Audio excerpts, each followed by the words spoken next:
Hello everyone, ये हमारा second video है। माइग्रेन का। तो इसमें हम फर्स्ट वीडियो में हमने उसकी डेफिनेशन, पैथोलॉजी और साइन सिम्टम्स पढ़ लिए थे फर्स्ट वीडियो में माइग्रेन के। अब इस सेकंड में पढ़ेंगे हम उसका मैनेजमेंट और डायग्नोसिस, प्रिवेंशन ऑफ माइग्रेन।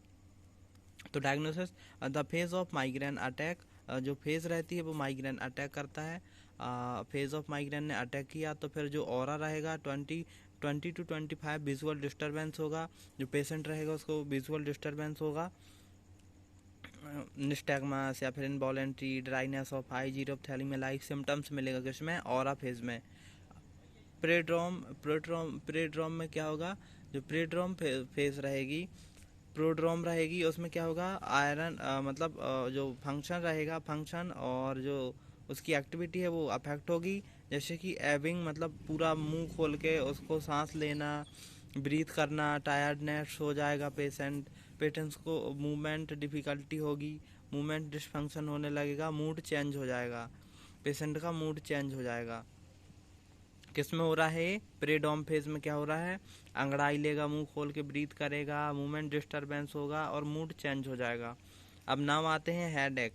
तो हेडेक होगा, फिर इस चौथा पॉइंट है, इसमें हेडेक होगा उसको, फिर नोजिया होगा, सेंसेशन ऑफ वोमिटिंग, फोटोफोबिया हो गया। मतलब जैसे ही उसको हाईलाइट में निकलेगा पेशेंट तो उसको क्या होगा, हेडेक होगा, या फिर सडनली आइस क्लोज हो जाएगी, फोनोफोबिया, एनी साउंड वगैरह रहेगा तो उससे उसको डिफ़िकल्टी जाएगी, या फिर माइग्रेन कंटिन्यूस स्टार्ट हो जाएगा। एंड नास्टैग्मस आएंगे, मतलब जो नॉर्मल इनवॉलेंट्री मूवमेंट रहेगा हमारी आइस का, तो उसको हम बोलते हैं निस्टैग्मस। अब जो पोस्ट ड्रॉम में फेज है उसमें क्या होगा, फीलिंग सैड रहेगी, डिफ़िकल्टीज रहेगी, कंसंट्रेशन एंड वो जो बिहेवियर चेंज रहेगा। और माइल्ड नेक में क्या रहेगा, डिस्कम्फर्ट रहेगा। जो माइल्ड नेक है उसमें क्या रहेगा, डिस्कम्फर्ट रहेगा। और जो हिस्ट्री रहती है हम पेशेंट की, how to take a history of migraine. तो माइग्रेन की हिस्ट्री हम कैसे लेते हैं, पेशेंट को साइन सिम्टम्स को देख के उसके एपिसोड्स ऑफ माइग्रेन। अब आते हैं कि मतलब diagnosis of chronic migraine accompanied by the symptoms, nausea, पहले नोजिया, फिर वोमिटिंग, फोटोफोबिया, फिर उसमें लाइट हेडेक मिलेगा उसको, स्काल्प टेंडरनेस और वोमिटिंग मिलेगी।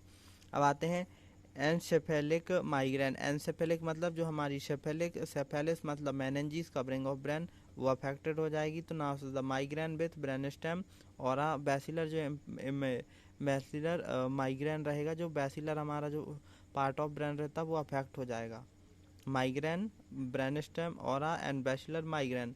नाउ रिपीटेड अटैक, जब वो रिपीटेड अटैक आएंगे तो उसमें क्या होगा, हेडेक, मतलब हेडेक होगा कैसे, 4 to 72 आवर। और पेशेंट को क्या होगा, नॉर्मल फिजिकल एग्जामिनेशन करेंगे तो नो रीजन अदर कॉजेस, मतलब कोई कॉज, मतलब हम इन्वेस्टिगेशन वगैरह भी करवाते तो हमको कोई फाइंडिंग नहीं मिलेगी। अब ये था हमारा कि मतलब at last the following the features, मतलब हम क्या देख सकते हैं जब माइग्रेन का पेशेंट हमारे पास आएगा तो हम क्या क्या देख सकते हैं।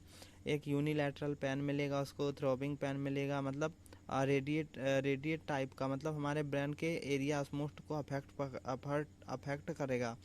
एग्रीवेशन बाय मूवमेंट का मतलब सडनली करेगा, विथ फास्ट करेगा। मॉडरेट और सीवियर डिफॉर्मिटी रहेगी पेशेंट को, वही such as the involuntary movement, nystagmus हो गया, या फिर अदर से अफेक्टेड होगा पेशेंट। और फिर जो प्लस के बाद at the last of the following features हैं वो क्या रहेंगे, नोजिया, वोमिटिंग रहेगी, फोटोफोबिया एंड फोनोफोबिया। मतलब लाइट से परेशान रहेगा patient. Photophobia means lights and phonophobia means sounds और एनी टाइप साउंड्स, पेशेंट को डिफ़िकल्टी आएगी। अब नाउ आते हैं treatment. So treatment for the migraine. तो माइग्रेन को हम थर्ड स्टेज के अकॉर्डिंग ट्रीटमेंट करते हैं।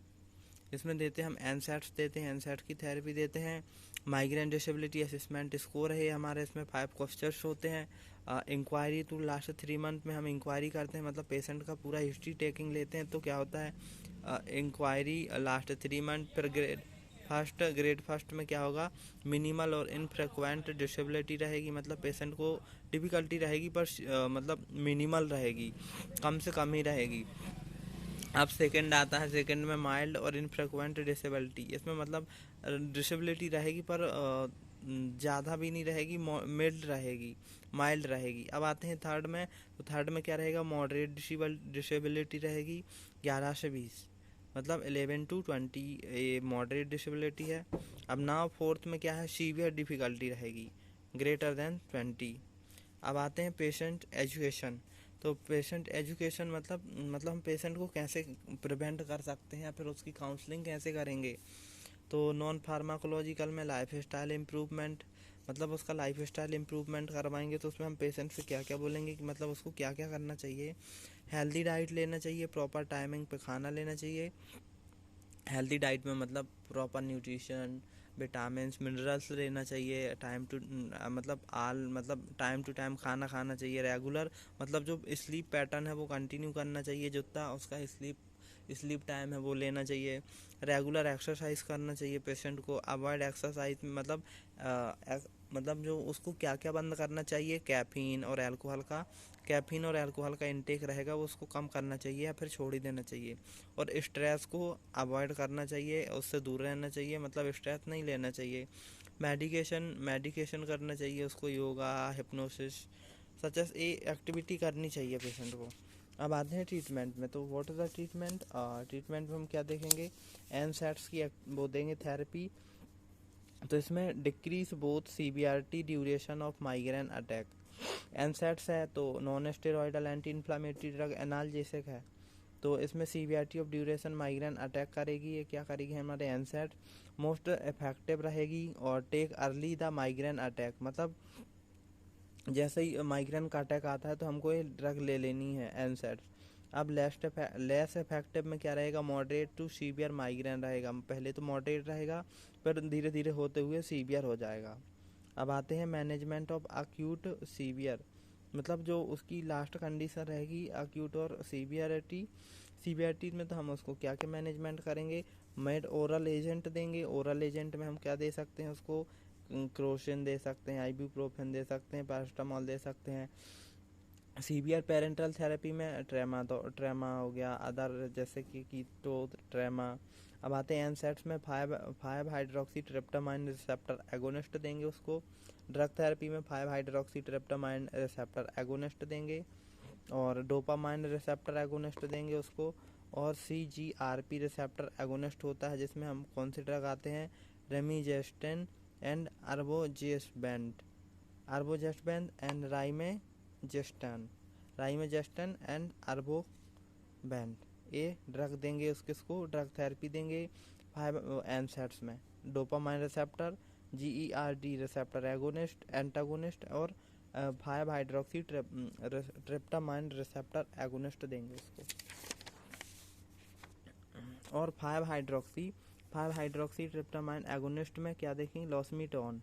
अब डोपामाइन रिसेप्टर में इसमें ड्रग एब्जॉर्प्शन में impairment, migraine and reduce the gastrointestinal mobility को ये रिड्यूस कर देगा। हाँ, कौन कर देगा, और डोपामाइन। अब इसके साथ ओरल एनसेट्स देंगे, इसके साथ में फेल addiction dopamine receptor agonist such as the domperidone, metoclopramide and a gastric absorption drug है। अब आते पेरेंटल, पेशेंट की frequency of migraine, our the attack of mouth. Mechanism में ब्रेन सेंसिटिविटी मॉडिफाई करेगा। 5 हाइड्रोक्सी रिसेप्टर में क्या देखेंगे, ओरल में अर्गोटामाइन देते हैं, नेजल में भी डाई हाइड्रोक्सी अर्गोटामाइन